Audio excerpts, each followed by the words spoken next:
ঠিক আমরা এই মুহূর্তে সরাসরি যুক্ত রয়েছি ঢাকা মেডিকেলের জরুরি বিভাগ থেকে। কিছুক্ষণ আগেই ইনকিলাব মঞ্চের মুখপাত্র শরীফ ওসমান হাদী ঢাকা ৮-এর স্বতন্ত্র প্রার্থী হয়ে যিনি নির্বাচন করছেন, ঠিক আমরা দেখতে পাচ্ছি যে কিছুক্ষণ আগেই তাকে গুলি করা হয়েছে। তবে তাকে যে গুলি করা হয়েছে সেটি বলা যায় যে অনেকটা হত্যা চেষ্টার উদ্দেশ্যে তাকে গুলি করা হয় এবং তার মাথায় সেই গুলি আঘাতপ্রাপ্ত হয় এবং অতিরিক্ত রক্তক্ষরণ হওয়ার কারণে তাকে ঢাকা মেডিকেলের জরুরি বিভাগে নিয়ে আসা হয়েছে।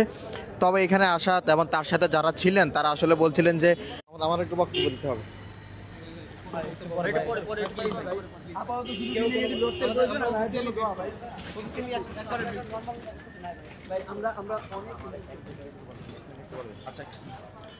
ভাইয়া হচ্ছে গিয়ে বিজয়নগর যেই এরিয়াটা আছে ওইখানে ভাইয়া নির্বাচনের প্রচারণা করে, আমরা তো সবাই জানি হচ্ছে গিয়ে ভাইয়া ফ্রিলি করে এটা, সাধারণ জনগণের সাথে মিশে কথা বলে, তাদের বক্তব্য শুনে এবং তাদের ইচ্ছাগুলো জানে।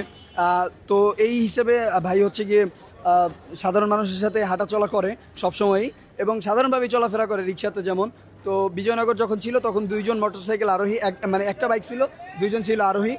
ভাইকে হচ্ছে মাথায় গুলি করা হয়, প্রচুর রক্তক্ষরণ হয়। আপাতত শুধু আমরা এতটুকু চাই যে ভাইয়ের জন্য বি নেগেটিভ রক্ত, এবং আপনারা দোয়া করবেন, দেশবাসী ভাইয়ের জন্য দোয়া করবেন।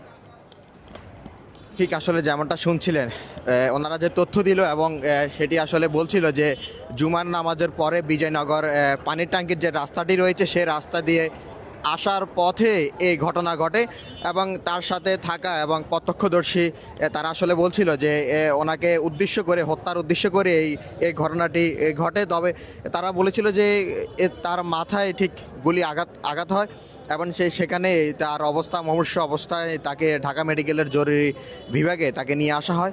তবে ভেতরে তাকে এখন চিকিৎসা অবস্থায় রয়েছে এবং তবে বলছিলেন আসলে এখানে যারা তার সাথে।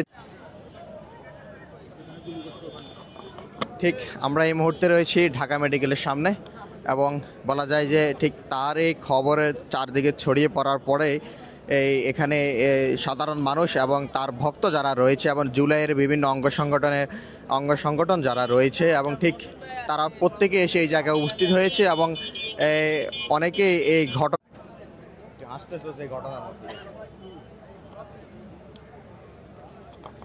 তবে তার সাথে যারা ছিল তারা আসলে আমাদেরকে যেটি জানিয়েছিল সেটি হচ্ছে যে তার অতিরিক্ত রক্তক্ষরণ হচ্ছে এবং যার কারণে তার অবস্থা আশঙ্কাজনক। এবং তবে তাকে যে গুলি করা হয়েছে সেই গুলিটি তার মাথায় লাগে এবং মাথায় লাগার কারণে তার অবস্থা ঝুঁকিপূর্ণ অবস্থায় রয়েছে এবং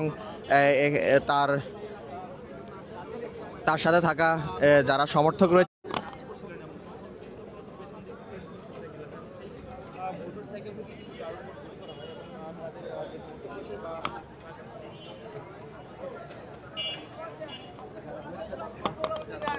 আমরা সবাই খাওয়া দাওয়া করবো, গল্প গুজব করবো।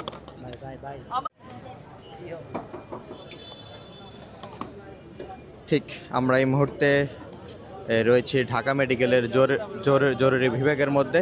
ঠিক এখানে নিয়ে আসা হয়েছে শরীফ ওসমান হাদীকে, ইনকিলাব মঞ্চের মুখপাত্র, ঢাকা ৮ থেকে যিনি স্বতন্ত্র নির্বাচন করছেন। এবং আমরা দেখতে পেয়েছি যে বেশ 1 মাস ধরে সকালে ফজরের নামাজ থেকে এবং রাত পর্যন্ত তার এই নির্বাচনী প্রচারণার কাজ